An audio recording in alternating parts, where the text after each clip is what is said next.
You stop noticing envelopes when you're a journalist. They pile up. Press releases, hate mail, crackpot conspiracies. You learn to let them sit.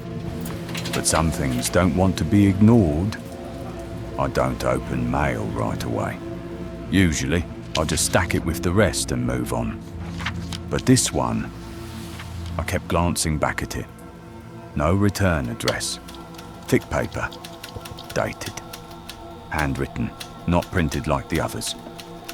Something about the name scratched at the edge of my memory, like a whisper you can't place. To Mr. Samuel Adler, from E. Meyerwood, October 14th, 1963. E. Meyerwood. The name didn't mean anything at first. But the date, October 14th, 1963, it stuck with me. It wasn't when the letter was mailed. So why did it feel so familiar? Meyerwood.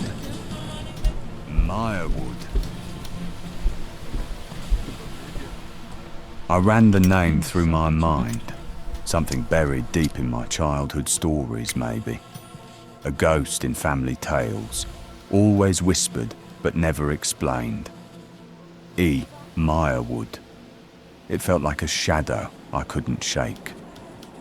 And that date, something told me I wasn't done with it yet. I shouldn't have, but I unfolded the paper anyway. The ink was faded, the handwriting shaky, like a voice trembling through time. And the words, they pulled me deeper into a story I didn't know I was part of. Samuel, you do not know me, yet your mother's whispers carried my name through the years. I write from a place lost to time, a town swallowed by silence, erased from maps but not from memory. There are doors left open, secrets that wander like ghosts. You must follow where the stone remembers, where shadows speak in silence. This journey will lead you to what was forgotten, and perhaps to what should never be found. If you choose to answer, the next letter waits where the world bends, under the watchful eyes of the broken sentinel. R.P.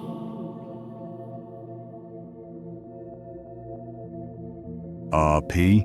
E. Meyerwood? None of this sounds familiar. This must be a mistake, or some kind of joke. It wasn't until the next day that it hit me. That box, the one my mother gave me years ago. I hadn't touched it in ages. I know you're around here somewhere.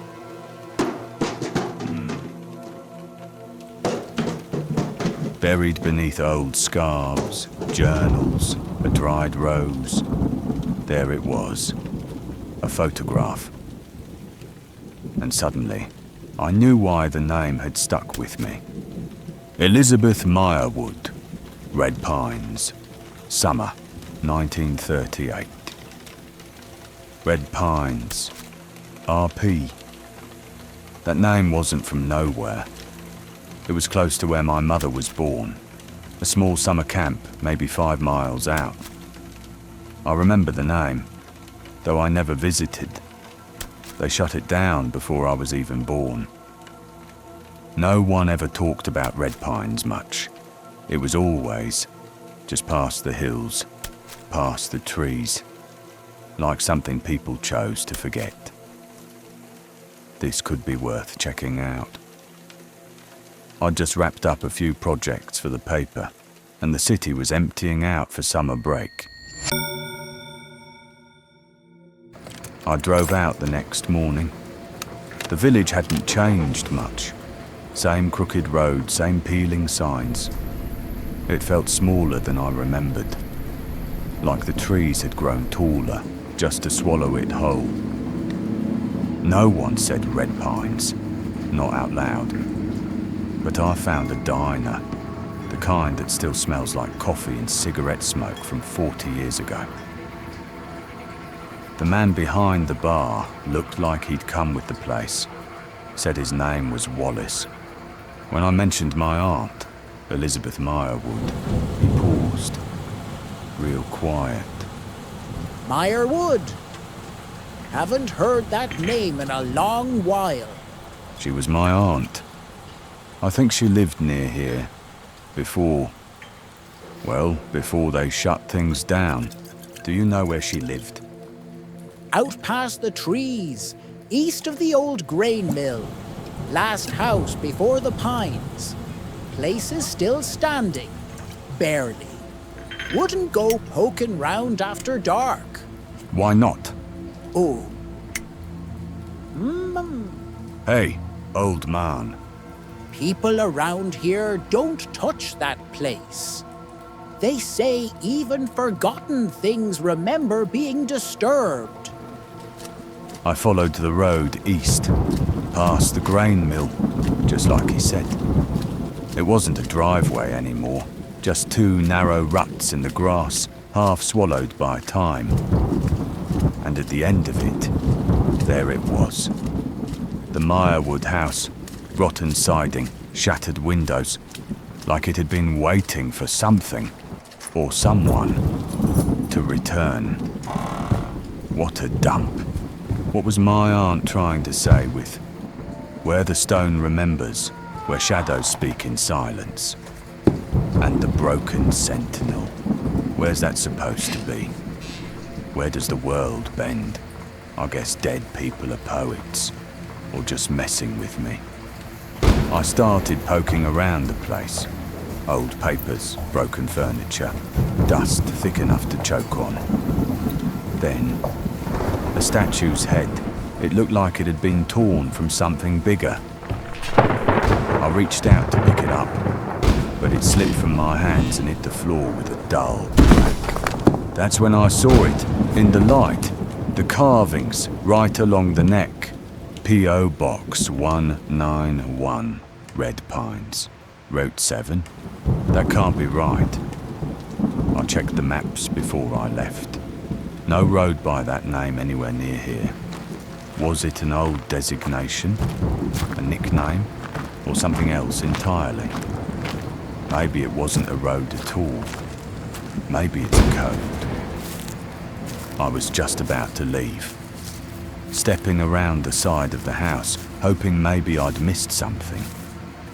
That's when I saw it, a large stone, tucked into the edge of the clearing. Almost looked like part of the landscape, until the light hit it. Carvings. 7 small pine trees, sharp, deliberate. No Route 7, huh?